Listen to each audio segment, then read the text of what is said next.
Bonjour, je m'appelle Swanny, bienvenue du côté de chez Swan, le podcast où l'on s'intéresse au trauma et à la manière dont il influence notre rapport à nous-mêmes et aux autres. Chaque semaine sera l'occasion de questionner nos évidences et de pourquoi pas retrouver la naturalité de notre présence au monde. C'est chaque semaine sur Spotify, c'est parti! Bonjour, bienvenue du côté de chez Swan pour ce 7e épisode. Avant de commencer, j'aimerais remercier les 13 000 personnes qui se sont déjà arrêtées du côté de chez Swan. C'est assez considérable. L'exercice du podcast est complètement nouveau pour moi. Et donc voilà, je suis absolument ravie de me dire que j'ai eu une caisse de résonance d'un tel impact pour ce lancement. Et j'aimerais également dire que, vu que c'est un exercice un petit peu solitaire que celui du podcast et que je n'ai pas le retour du public, n'hésitez pas à laisser votre note sur Spotify, à vous abonner ou même à poser des questions sur les réseaux sociaux, à Swanny Kanga sur Instagram par exemple. Après cette introduction, je pense qu'on va pouvoir mettre les pieds dans le plat. On va s'intéresser aujourd'hui au sentiment de culpabilité et surtout à la culpabilité chronique. À titre personnel, je pense que le sentiment n'est pas quelque chose de purement négatif, ça peut être un curseur. Et si on n'avait pas d'alerte qui sonne, on ne saurait pas à quel moment on a pu heurter quelqu'un si son mode de fonctionnement est complètement différent du nôtre et qu'on n'a pas les mêmes références. Donc c'est un petit élément, un indice qui nous dit « Ah, j'ai peut-être été trop loin, j'ai peut-être été trop dur, j'ai peut-être pas eu la bonne réaction » et ça va nous encourager à nous remettre en question et à aller peut-être nous expliquer, nous excuser. Donc le sentiment de culpabilité en soi ne me semble pas marquer du sceau de l'erreur, mais ce qui va nous intéresser aujourd'hui, c'est d'aller plus loin, c'est ce sentiment chronique d'être toujours coupable. Et ce qui est fascinant avec le sentiment de culpabilité, c'est qu'on peut se sentir fautif tout en étant innocent. Et c'est là que ça commence à devenir complexe. On peut porter les stigmates physiques de la culpabilité alors qu'on n'a strictement rien fait. Et d'ailleurs, selon le dictionnaire, ce que le sentiment de culpabilité est, c'est d'abord un sentiment, donc comme je viens de le dire, un sentiment de faute qui est ressenti par un sujet. Donc c'est non pas une confirmation de responsabilité, mais c'est simplement quelque chose qu'on perçoit en fonction de notre interprétation. Et ça peut donc être un total biais cognitif. Au moment où on se sent coupable, on peut être dans le biais cognitif. Et le biais cognitif, c'est cette déviation de la pensée logique qui va survenir de manière systématique dans un type de situation donnée. Et à chaque fois que ce type de situation se produit, systématiquement, je dévie de la logique, de la rationalité, et je m'invente autre chose. Ça, c'est le biais cognitif. Et donc, lorsque vous êtes accusé, critiqué ou pointé du doigt, ça peut générer en vous cette déviation, cette pensée erronée par défaut, parce que vous allez vous dire, mais qu'est-ce que j'ai bien pu faire pour mériter ça? La personne ne me parle plus, elle boude, elle me met dans le traitement du silence, qu'est-ce que j'ai fait? Et donc vous avez la sensation comme ça d'avoir commis un impair parce qu'une personne cesse de vous parler de manière subite ou alors vous dit tu m'as fait ça et là vous vous dites ouh là là, qu'est-ce que j'ai fait, qu'est-ce que je veux faire, mon Dieu. Et donc c'est intéressant ce sentiment d'inconfort physique, cette détresse intérieure, cette peur déraisonnée du reproche et ce sentiment lancinant de culpabilité. Et si c'est votre cas, j'ai envie qu'on s'intéresse au caractère systématique de cette réponse. On m'accuse, donc je me sens tout de suite mal. On me plonge dans un silence brutal, aka silence treatment, et je me sens coupable tout de suite. Et je vais profiter de ce passage pour préciser que le silent treatment, le fait de se terrer dans le mutisme sans aucune explication, est une forme de manipulation. Puisque finalement, l'autre ne me donne pas ce que j'attends, je trouve que c'est impardonnable, et je le punis de manière symbolique en basculant dans une forme d'insécurité émotionnelle. Mais le but, c'est de l'atteindre. Donc c'est de le punir d'avoir fait ce que je ne voulais pas. Bon, évidemment, on l'a tous fait, notre enfant intérieur adore cette tactique parce que c'est un raccourci, mais si on fait appel à notre adulte, on va plutôt préférer la communication. Si parler est trop dur parce qu'on est encore trop dans nos sentiments, on va dire à l'autre « je suis trop blessé pour parler maintenant ». Mais on va mettre un contexte sur notre silence parce qu'on est écorché vif et que voilà, on n'est pas prêt. Mais on ne va pas chercher à abattre l'autre par chaos avec notre silence comme arme de destruction massive. Dans mon environnement professionnel, j'ai longtemps côtoyé une personne assez immature qui était irascible et qui n'était pas vraiment friande des remises en cause personnelles. Elle préférait les raccourcis, elle n'avait pas envie de changer, de grandir, d'apprendre. Hein. Et elle le disait déjà, elle l'assumait. Hein. Moi, je suis ce que je suis, j'ai pas envie de changer. De mon côté, j'étais assez extensive dans ma manière de voir les choses. J'étais prête à me remettre en question. J'étais encore en pleine recherche, et d'ailleurs je le suis toujours, mais bien évidemment, sur moi-même. Et j'étais absolument disposée à ce qu'on me dise Soigny, j'ai pas apprécié ça. Et j'aurais dit ah ok, j'avais pas perçu ça comme ça, désolé. Et cette personne donc utilisait le silence pour se venger de ce qu'elle considérait comme des micro-agressions et ne communiquait jamais sur ces dernières, ce qui aurait quand même été plus sain. Et donc à chaque fois que cela se produisait, et ben moi ça me déstabilisait. J'étais dans un inconfort intérieur et je me disais mais qu'est-ce que j'ai bien pu faire? Je me remettais en question tout de suite. Et je me retrouvais donc systématiquement dans la déviation de la pensée logique et rationnelle dont on a parlé plus haut. C'était mécanique chez moi, plutôt que de me dire tiens, encore cette personne qui industrialise un petit peu cette méthode avec les autres, puisqu'elle était comme ça avec tous les collègues, j'aurais pu me dire on est face à un schéma assez répétitif, j'ai pas forcément à le prendre personnellement, c'est comme ça qu'elle interagit avec son environnement. Non, je me suis dit tout de suite qu'est-ce que j'ai fait?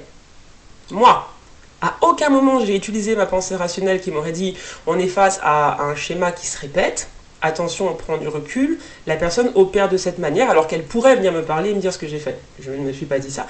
Je me suis tout de suite senti mal, mais même physiquement. J'ai commencé à sentir mon estomac se nouer, je me disais oulala, qu'est-ce que j'ai fait? J'étais vraiment mal. Et donc je me refaisais le film de tous nos derniers échanges pour essayer de comprendre là où ça avait bugué. Oublier donc tout le faisceau d'indices que j'avais à ma disposition qui aurait pu me pousser au recul, ça c'était en sourdine. Mon inconscient récitait l'histoire de ma tare existentielle comme il sait si bien le faire et étouffer ma rationalité pour remettre en avant le récit des origines du je cloche. Et je ne suis pas en train de dire que cette personne, parce qu'elle est immature, a tort sur tout et que j'ai raison sur tout. Je suis dans une démarche de développement personnel, mais ça ne veut pas dire que je suis éclairée et que les anges me parlent. Hein. Mais ce que je veux dire, c'est qu'à aucun moment, j'ai émis un doute sur sa démarche et que tout de suite, je me suis accusée, moi, en me demandant immédiatement qu'est-ce que j'avais pu faire. Et le recul aurait été de prendre en compte tous les éléments dont je dispose par rapport à cet individu pour marquer un pas en arrière et me dire attention. Et c'est ça en fait la différence. Donc je me suis accusée systématiquement dans ces situations-là d'avoir fait quelque chose, alors que je n'avais en plus aucune idée, aucun élément tangible qui me permettait de penser que j'avais fait quelque chose de mal. On a évoqué que ce mutisme est une forme de violence psychologique. Et le problème, c'est que certaines personnes, de par leur environnement, leur enfance, sont habituées à cette violence psychologique. Ils ont eu des foyers où on ne disait pas les choses, on mettait tout sous le tapis, ça restait diffus comme ça. Et donc leur cerveau s'est adapté pour faire de la place à ce type d'interaction avec son environnement basé sur le silence. Et pourtant, moi je pense que chacun devrait avoir la dignité finalement de s'entendre dire ce qu'il a fait d'offensant, pour choisir ensuite d'avoir la réaction appropriée pour tout le monde. Donc imaginez comment le silence ou les reproches peuvent être activants pour une personne qui est déjà de fait dans un inconfort structurel vis-à-vis d'elle-même. Si elle pense qu'elle est de travers, qu'elle cloche, eh bien à chaque fois que vous allez la mettre comme ça dans un environnement d'incertitude sur sa pertinence à exister, sur sa façon d'être, eh bien elle va être complètement déphasée, complètement déstabilisée. Et elle va s'excuser, même si elle ne sait pas exactement ce qu'elle a fait, elle va vouloir corriger la chose et aller recoller les morceaux avec la personne qui s'éloigne. Et dans mon cas, lorsque je me suis rendu compte que je m'interrogeais sur moi-même en boucle et que j'espérais qu'elle revienne vers moi, eh ben j'ai compris à ce moment-là que j'avais basculé du côté traumatique de la force, que j'étais en mode survie et que ce mode survie avait réduit le champ des possibles dans mon cerveau et que je me mettais à faire quelque chose qui était une reproduction, un mimétisme de mon enfance. Et là j'ai dit stop. J'ai eu un dialogue intérieur et je me suis dit fuck off. Mais littéralement, c'est vraiment ce que je me suis dit. Je me suis dit, si cette personne a envie de faire des petits jeux psychologiques à la con pour manipuler son environnement, je vais laisser moi cette colère s'exprimer en disant je ne joue plus en fait, c'est hors de question, j'arrête. Parce que mon cerveau voulait déjà se mettre en mode soumission, abnégation, parce que c'est ce qu'il a toujours fait avec ma mère et dans mon environnement d'enfance, et que l'adulte n'avait absolument pas envie de jouer à cela. Donc finalement, en disant un gros merde, eh ben, je suis sortie de cette espèce de somnambulisme traumatique, de cet état de transe de l'inconscient qui était en train de m'envoyer vers l'abus par familiarité. J'étais en train de me remettre en question pour rien. Si une personne m'en veut pour X raison, je suis disponible pour l'entendre. Je fais comme tout le monde des tonnes d'erreurs, je suis volontaire pour les corriger. Mais si la personne retient ses paroles, donc choisit cette tactique-là de manipulation, je n'ai pas de responsabilité vis-à-vis d'elle. Et il y a également une autre possibilité qui est que parfois tout est dans notre tête. Une personne va être silencieuse pour X raisons et on va penser que cela s'adresse à nous mais par erreur. On est un petit peu dans une forme d'hypervigilance post-traumatique qui est malheureusement assez mécanique après des enfances compliquées où il a fallu jauger de son environnement pour survivre. Ce sur quoi je vais avoir du contrôle aujourd'hui, ce sont mes réactions à moi. C'est ça qui doit m'intéresser en priorité. L'autre me permet de réaliser sans savoir que je suis prête à m'accuser tout le temps. Mais moi, maintenant, je dois m'intéresser à cette réaction et essayer de comprendre d'où elle vient et comment l'inverser. Et donc cet épisode, il a pour but de vous inviter à une extrême méfiance face à certaines de vos perceptions. Parce que oui, notre cerveau est l'un des outils les plus puissants de l'univers, mais en même temps, il est aussi bourré d'erreurs d'interprétation, de calcul, et donc il faut marquer une forme de recul parfois avec nos réactions les plus spontanées. Nietzsche, par exemple, disait dans Le Gai Savoir, je cite, « Nous ne pouvons pas regarder au-delà de notre angle. » Nous ne pouvons pas regarder au-delà de notre angle. Ce qui veut dire que nos perceptions, nos interprétations ne sont que des hypothèses. Il dit encore dans La volonté de puissance, je cite, « Il n'y a pas de fait, seulement des interprétations. » Donc vous voyez, il y a des rapports de force en nous qui nous échappent et l'on pense nos discours comme étant transparents à nous-mêmes, alors qu'ils ne le sont pas, ils sont infiltrés d'interprétations, de perceptions, de calculs erronés. Et qui vous dit au moment où vous vous sentez coupable que finalement vous n'êtes pas victime d'une énorme illusion? Une interprétation, c'est quelque chose qui se trouve dans un cercle, dont on ignore déjà l'existence, et dont il est difficile de sortir. Elle ne peut finalement pas être réellement démontrée si ce n'est qu'une interprétation. Ce n'est pas une certitude. Et d'ailleurs, pour qu'il y ait une interprétation, il faut qu'il y ait un sens multiple possible à donner à la chose. Vous voyez, la marge d'erreur, elle est énorme. Et c'est la raison pour laquelle des penseurs comme Nietzsche ou Freud, qu'on a appelés les penseurs du soupçon, voient l'interprétation comme la mise à jour du travail de force inconsciente à l'intérieur de nous. Et donc, pour revenir à notre sujet, quand vous interprétez tout de suite que le coupable, c'est vous, vous mettez à jour les croyances enfouies dans votre inconscient et induisant des variations de la logique sur le thème du « il y a un défaut de fabrication en moi ». Interprétation. Et c'est pour cela que vous vous sentez coupable, de manière chronique, et non pas parce que vous l'êtes. L'interprétation intervient lorsqu'il n'y a pas d'explication disponible. Lorsque quelqu'un se terre dans le mutisme, vous n'avez pas d'explication, et donc vous interprétez. Et vous ramenez à vous, vous vous dites, si cette personne se tait, c'est que moi, qui suis toujours coupable par défaut de manière chronique, j'ai fait quelque chose. Waouh! Adieu la logique, adieu la rationalité, bonjour l'interprétation. C'est sûr que là, on n'est pas dans le fait scientifique. Mais, dès que vous vous mettez à interpréter, surtout après un trauma, vous êtes dans finalement l'univers de la pensée limitante sous stéroïdes. Parce que ce qui va être remis à la surface, c'est tout votre soubassement made in trauma. Pour ma part, j'ai grandi en pensant que quelque chose clochait en moi, comme beaucoup d'enfants victimes de trauma. Et cette pensée du je cloche m'accompagnait partout, tout le temps, par défaut. Et finalement, c'est ce sentiment d'inadéquation qui biaisait mon jugement et qui me poussait à penser que j'avais fait quelque chose de mal à chaque fois qu'une personne se tairait subitement dans le silence ou qu'on me faisait un reproche. J'étais coupable par défaut. Et donc, avec la personne de mon boulot, j'ai fini par me rebeller contre moi-même, contre mon propre cerveau, en lui disant je ne vais plus tomber dans ton jeu.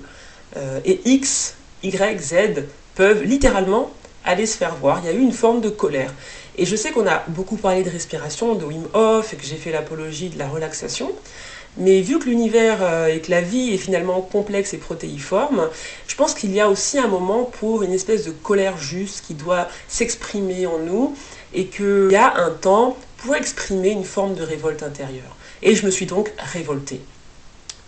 Et dans cette révolte, j'ai utilisé le conscient pour faire revenir à mon esprit toutes les raisons logiques pour lesquelles je n'avais pas à me mettre dans un état pareil, dans cette situation. Je me suis revalorisée. Là où mon inconscient me disait guilty, guilty, guilty, coupable, j'ai dit des phrases qui allaient à l'opposé de ces vieilles croyances et ça a apaisé mon système nerveux. Ça m'a permis de switcher mon humeur de la destitution intérieure finalement à l'indifférence par rapport aux atermoiements dans la vie des autres. Et donc le fait de me dire des phrases agréables dans ces moments-là, finalement a inversé ce flux énergétique en moi et m'a permis de sortir de cette accusation lancinante qui me paraissait pourtant physiquement palpable. Et je n'ai pas de problème en fait à cohabiter avec des sentiments comme la colère, parce que je pense que tout ce qui participe de l'humain a sa place. Et je pense que la colère peut aussi être un magnifique outil pour débloquer certains schémas nocifs, pour sortir de certains traumas. Et je ne cherche pas à faire lisse, je ne cherche pas à faire parfait, parce que je pense que ça c'est une forme de dissociation par rapport à notre nature humaine. Je pense que intégrer notre imperfection c'est tellement plus intéressant, tellement plus riche et tellement plus relaxant que de vouloir jouer à la personne parfaite, qui ne se met pas en colère, qui ne dit pas de grands mots ou de gros mots et qui a toujours la bonne réaction au bon moment. Moi, le bon fuck-off à ce moment-là a eu une vertu spirituelle qui m'a permis de sortir de mon somnambulisme. Donc, ça m'a permis de démasquer les interprétations bidons que j'avais en moi dans cette situation et finalement de ne plus donner de résonance à ce récit traumatique. Et ensuite, j'ai pu continuer ma journée tranquillement. Donc oui, il y a des colères saines et je pense qu'il faut pouvoir se réconcilier avec des sentiments que la société a tendance à juger de manière assez péjorative, parce qu'on accole finalement la colère avec ce qui peut résulter de la colère. Lorsqu'on est en colère, il est vrai qu'on a des fonctions cérébrales qui shut down, qui se mettent en latence, comme la rationalité, et donc on peut finir en garde à vue à cause de la violence qui va intervenir après l'impulsion de l'émotion colère. Mais l'émotion en elle-même, sans le passage à l'acte, a toute sa place pour nous aider à grandir, à faire justice finalement à l'enfant intérieur qui a parfois été bridé, qui n'a pas pu s'exprimer, qui n'a pas pu se mettre en colère parce que c'était peut-être dangereux pour lui. Et lorsqu'il va le faire à l'âge adulte, ce sera juste la moindre des choses. Il va dire « mais merde en fait !» Et ça va être thérapeutique pour lui. Donc non au passage à l'acte sous l'influence de la colère, il ne vaut mieux pas finir en garde à vue, mais oui à la colère juste et saine qui vient redonner de la place et de l'écho au sentiment de l'enfant intérieur. Donc avec les philosophes, puisqu'on a cité Freud et Nietzsche tout à l'heure, on va se demander si finalement le vrai est la conformité avec le réel, ou alors avec les représentations que nous en avons. Quand je me sens coupable, ne suis-je pas finalement en train de créer une conformité avec ma vérité traumatique ? Vous vous sentez coupable parce que ce jugement est conforme à vos certitudes sur vous-même. Mais l'adéquation entre les choses et notre représentation des choses n'est absolument pas garantie, en dehors donc de ces formes que notre esprit fabrique. Et nous n'avons finalement aucun moyen de savoir pour sûr que les choses sont telles que nous les percevons. C'est impossible. Les philosophes nous disent qu'on ne voit pas la chose en soi, parce qu'elle reste hors d'accès. On voit la chose pour nous, c'est-à-dire telle qu'on se la représente en fonction de notre parcours, de notre entendement, de notre sensibilité. Et donc vous voyez comment la chose finalement elle est là-haut sur sa montagne et chacun va la voir différemment. Le monde n'existe pas finalement en dehors de cette représentation que je m'en fais moi. Il s'anime sur la base de mon regard. Et donc lorsque je me sens coupable, il n'y a absolument rien de neutre à cela. Cela va découler directement de ma construction du monde, où en plus à cause du trauma, je joue toujours le même rôle, le vilain. Celui qui est travers, en biais, inférieur, gênant. Être de travers est déjà la manière dont j'occupe le monde par défaut. Et lorsqu'on va porter une accusation sur moi, ou me mettre dans le silence, ou me faire sentir mal, c'est cette représentation-là qui va ressortir, qui va remonter à la surface. Mais elle me condamnait déjà. Rien n'a débuté dans mon cas avec la personne de mon boulot. Rien ne s'est joué à cette échelle. Tout cela n'était qu'une réplique. Et c'est tout cela que l'on doit garder à l'esprit lorsque l'on est soudainement, mécaniquement, systématiquement ramené à l'état d'une personne coupable. C'est une réplique. Bien avant tout cela, j'ai ressenti un sentiment d'inadéquation. Et comme j'étais trop petite, je l'ai interprété, j'ai interprété tous les événements traumatisants qui m'arrivaient comme étant un problème chez moi. J'ai donné mon accord à cette version coupable de moi-même. J'ai dit cette mauvaise soignée, c'est ce que je suis. Et j'ai pris une forme de photo, un mugshot, vous savez les photos où on porte la pancarte avec le matricule pour les prisonniers. Et je l'ai emmené partout avec moi. Et donc, quand quelqu'un dit ou fait quelque chose qui réveille ce sentiment d'inadéquation, auquel j'ai déjà donné mon accord et mon approbation, eh ben je suis déjà condamné, donc je suis condamné à nouveau, et j'ai la photo qui le prouve. Et je me dis, qu'est-ce que j'ai fait encore ? Pas ce qu'ils ont fait, pas pourquoi ils me pètent les couilles, pourquoi ils refusent de grandir, pourquoi ils m'agressent, non. La photo que j'ai prise enfant est une attestation que c'est moi le problème. Et j'ai pas la photo de mes parents avec moi partout. Je n'ai pas la photo de mes parents en train de me négliger. Et pourquoi je ne l'ai pas ? Si vous avez suivi les épisodes précédents, vous savez que sur le plan psychique, à 3, 4, 6 ans, jusqu'à 9 ans, on ne peut pas fabriquer une histoire rationnelle de ce qui nous arrive. Et d'ailleurs, notre cerveau n'a pas envie qu'on voit l'abus tel qu'il est, parce qu'on est trop petit en fait. On ne peut pas partir de la maison. Si à 4 ans, je réalise que ma mère est dangereuse physiquement, pour mon intégrité physique, psychologique, je peux aller nulle part. Donc c'est masqué. Et parce qu'il n'est pas naturel d'être dans la proximité directe d'une personne qui est dangereuse, qui nous fait peur, quand on a peur, on recule. Mais la raison pour laquelle l'enfant ne recule pas, c'est que son cerveau va ajuster les dosages, il va baisser la zone qui voit les red flags, les indices, les alertes, pour lui permettre d'aller dans les bras de sa mère, d'être dans sa proximité. Donc ça, le côté red flag, il baisse d'un coup. Et il va augmenter la capacité de tolérance à l'abus. Donc ça permet à l'enfant de survivre, parce que du coup, il va rester à côté de la mère, qui va tout de même avoir une fonction de protection bon gré, mal gré pour cet enfant. Mais le problème, c'est qu'en grandissant, ces mécanismes de survie ne vont pas se désinstaller tout seuls, et il va se jeter dans les bras de personnes à l'âge adulte qui vont être un bis repetita de cette expérience de l'enfance. Des personnes, vous savez, c'est comme des amis où vous dites mais comment c'est possible qu'elle reste encore avec cet individu après toute la violence psychologique, physique, émotionnelle qu'elle subit. Et peut-être parce que cette personne dans l'enfance a été programmée, reprogrammée, son cerveau s'est ajusté pour avoir une extrême tolérance au bullshit, à l'abus, à la violence, et très peu de lucidité par rapport aux signes précurseurs et aux red flags. Et donc ça, c'est parce que c'est la thérapie, l'analyse, l'introspection finalement qui nous permettent de nous dire « Ah, d'accord, je fonctionne comme ça et je vais travailler à le déconstruire. » Mais s'il n'y a aucun travail qui est fait, vous vous jetez à l'âge adulte dans la gueule du loup, de la même manière. Sauf que la tragédie, c'est que là, vous n'en avez plus besoin. Vous avez les ressorts psychologiques, intellectuels, physiques, financiers pour sortir de cette situation. Mais tant que le cerveau n'est pas reprogrammé, ça ne se produit pas comme ça.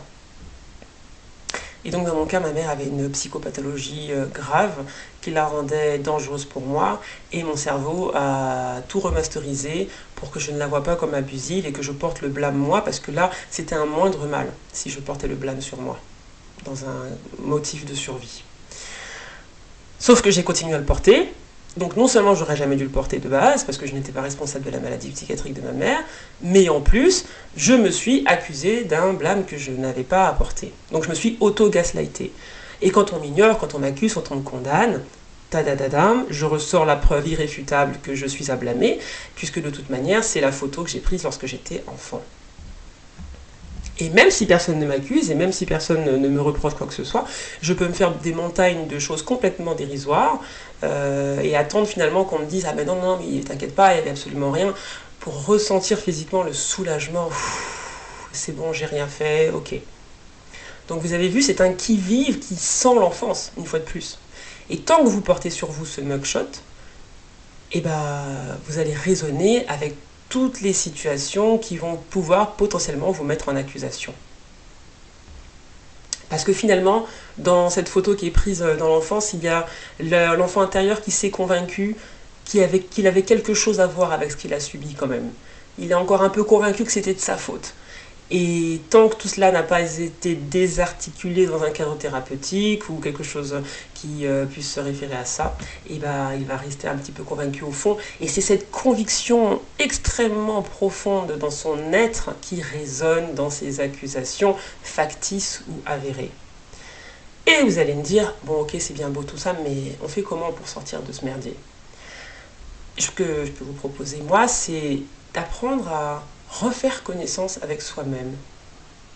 Ok, vos parents vous ont peut-être dit que vous n'allez rien faire de votre vie, ou alors ils vous ont négligé parce que vous aviez beaucoup de frères et sœurs, ils n'avaient pas le temps, ou alors ils étaient alcooliques ou malades. Mais tout cela a dépeint finalement un tableau péjoratif de vous-même. Et moi, ce que j'ai envie de dire, c'est et si vous repartiez à la conquête de qui vous êtes, mais en repartant de zéro. Et si vous appreniez à vous connaître comme si c'était la première fois qu'on vous présentait cette personne devant vous. À la poubelle les biais cognitifs, à la poubelle les mensonges de l'inconscient qui puent la défaite. On prend une page blanche, littéralement, et on écrit ce que l'on voit de soi, sans jugement. Parce que ce jugement sur nous-mêmes, vous avez vu comment il n'a rien de neutre. Interprétation, de perception sur la base de comment mon père, ma mère, mon frère, ma soeur, quand j'avais 8 ans, m'a parlé, et puis dans mon cerveau de 8 ans, je me suis dit, ça doit être parce que je suis nulle, mais en fait parce que l'autre elle est mieux, bla bla bla bla. On ne peut pas se baser aujourd'hui sur l'interprétation d'un petit loulou qui a fait ce qu'il a pu pour survivre à 8 ans. À son niveau, il a fait ce qu'il a pu, son cerveau a réagi comme le cerveau d'un humain réagit dans une situation d'abus.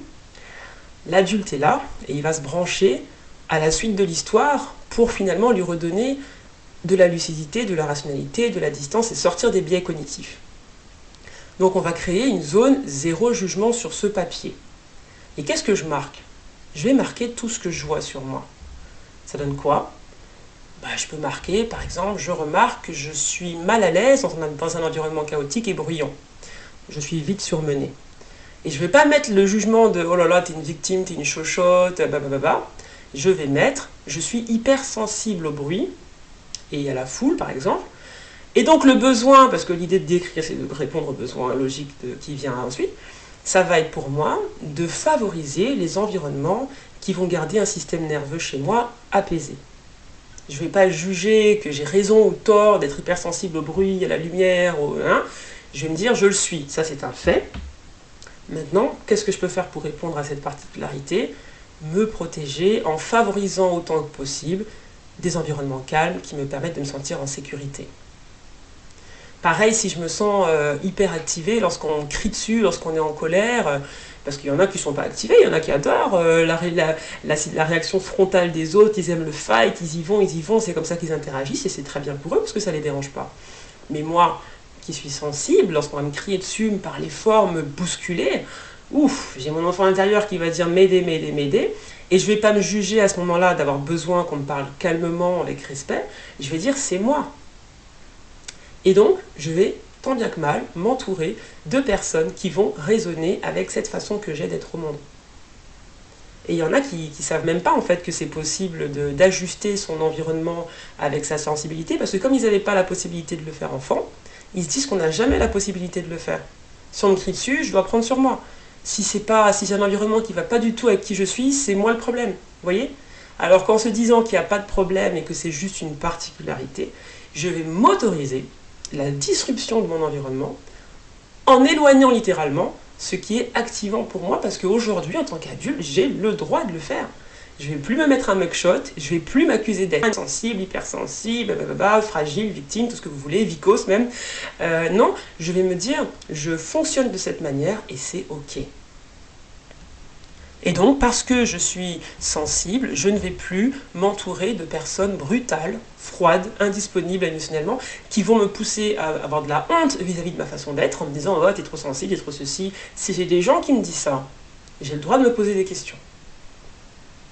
Parce que finalement, le trop ceci, pas assez cela, n'est qu'une évaluation, une interprétation sur la base de leur propre ressenti, de leur propre histoire. Leur espèce de sagesse de seconde, troisième main n'est pas forcément un élément rationnel à prendre en compte.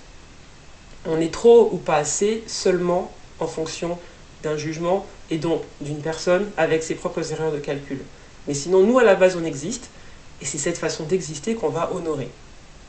Si je suis empathique, je vais me dire, ok, je passe ma journée à absorber 1 milliard d'émotions, je ne peux pas mettre un off, je suis comme ça. Et bien, pour m'accompagner dans cette empathie, je vais me réserver des espaces, des moments dans la journée où je serai toute seule et où je vais pouvoir décuver de ce trop-plein d'émotions. Mais c'est pas forcément des qualités qu'on peut mettre sur la feuille, on peut mettre, oh là là, je suis colérique. Et donc, qu'est-ce que je peux faire pour répondre à cette colère qui s'exprime en moi, peut-être parce qu'elle n'a pas pu s'exprimer lorsque j'étais enfant, et comment je peux l'exprimer de manière saine, sans défoncer des voitures, brûler quoi que ce soit, non, mais juste exprimer cette colère sans la violence qui peut être attachée avec.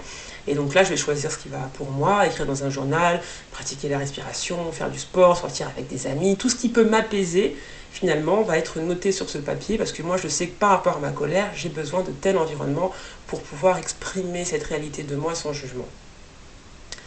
Si je suis dépendante affective, je vais me dire, j'ai besoin de me reparenter. J'ai eu des carences avérées. Il n'y a pas de honte à être dans un état de dépendance aujourd'hui, vu que c'est ce que j'ai vécu enfant, il m'a réellement manqué quelque chose.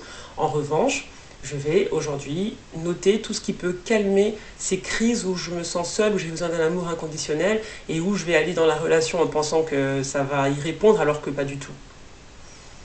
Si j'ai un TDAH, par exemple, c'est mon cas, je vais me dire, plutôt que de m'accuser de mes longues périodes d'apathie, de procrastination, de désordre, je vais embrasser la spécificité de mon cerveau et je vais essayer de créer un environnement qui est adapté à mon TDAH et non pas essayer de m'adapter moi à un environnement comme si je n'avais pas de TDAH. C'est ce que j'avais à dire sur le sujet de la culpabilité chronique. L'épisode se termine, il est déjà long, 32 minutes. Je pensais que le format du livre allait être un format suffisamment exhaustif pour parler du sujet, épuiser le sujet du trauma, et je me suis rendu compte que non, je pensais que le podcast allait être une solution idéale, mais c'est vrai qu'au-delà de 30 minutes, ça reste quand même assez chronophage, et donc je suis en train d'envisager l'idée de mettre sur pied un programme de coaching qui serait un accompagnement presque sur mesure pour répondre à des problèmes spécifiques liés à des enfances compliquées. Donc je finirai par trouver le format le plus exhaustif pour épuiser tous ces sujets, mais en attendant, moi je vous donne rendez-vous la semaine prochaine du côté de chez Swan. Bonne semaine.